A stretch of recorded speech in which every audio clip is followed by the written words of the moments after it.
Indian troops in their latest acts of state terrorism have martyred 3 youth in the Kupwara district. 2 of the youth were martyred during a violent cordon and search operation in the Machil area, while the third was martyred in a similar operation in the Tangdhar area.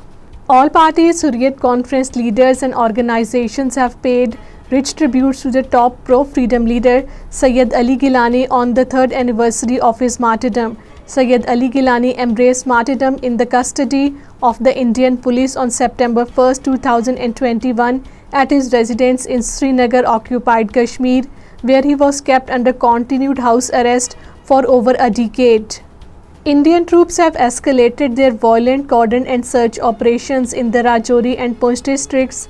A pre-dawn operation was launched by the Indian troops in the Lathi Dardarya Khawas area in the Rajouri district. The Indian officials said that the operation was launched following the reports of suspicious movement, which led to an intense exchange of the fire. The firing is going on, the officials added.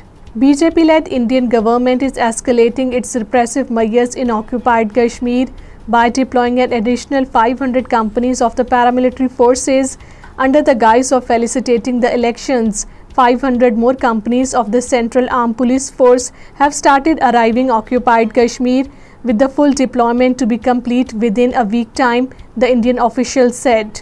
Pakistan Rangers moved to display a large photograph of the late Kashmiri top pro-freedom leader Sayyid Ali Gilani at the Atari Wagah joint checkpost has perturbed the Indian Border Security Force. The photograph, positioned near the flag-lowering ceremony site on the Wagah side of the border, was put up recently. The act has irritated the BSF officials on the other side.